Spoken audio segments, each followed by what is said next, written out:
Assalamualaikum warahmatullahi wabarakatuh. Dalam video ini kita akan membahas tentang menampung minyak serai wangi yang sudah dikukus ya. Ini posisi pengukusannya dan ini ada ceret penampung uap ya, uap minyak serai wangi yang dikukus itu dialirkan di sini ya kan. Jadi biar tidak repot-repot untuk mengambil minyaknya dari sini dengan menggunakan centong dan lain sebagainya, kita langsung alirkan saja melalui selang dan kita tampung melalui jerigen ya. Seperti ini ya. Itu minyaknya langsung mengucur ke dalam jerigen.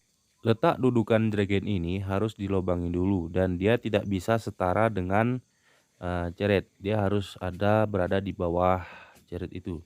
Ini posisinya minyaknya masih kecil ya guys. Biasanya jadi kalau banyak keluar minyaknya dia itu mengalir ya, mengalir seperti air kecil dia. Nah, seperti itu dia. Ini hanya ngences-ngences sedikit aja. Nah, ide ini sangat cocok digunakan untuk kepada petani-petani serai wangi ya. Biar lebih simpel dalam memperoleh minyak yang sudah dikukus, biar nggak ribet-ribet lagi kita mengambil dari ceret ini.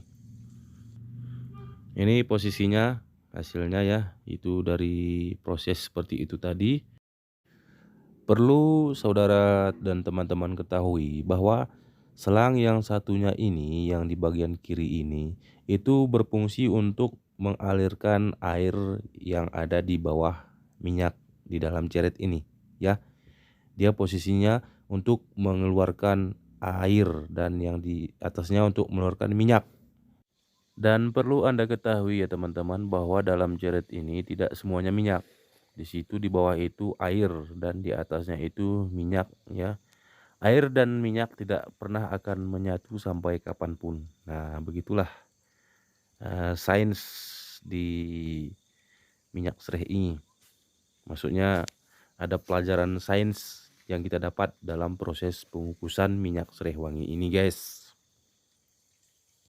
Dan ini sebagai bonus saja, ini posisi serai wangi sudah 2 minggu setelah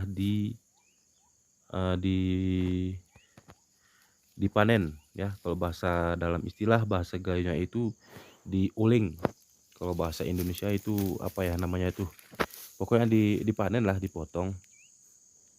Ini posisinya 2 minggu sampai 3 minggu dan rumputnya sudah kita babat rapi. Dan daun yang sudah dipanen pun kini sudah tumbuh bersemi kembali. Nah, begitulah kuasa Allah terhadap tanaman dan tumbuh-tumbuhan yang ada di sekeliling kita. Oke guys, cukup sekian dan assalamualaikum warahmatullahi wabarakatuh.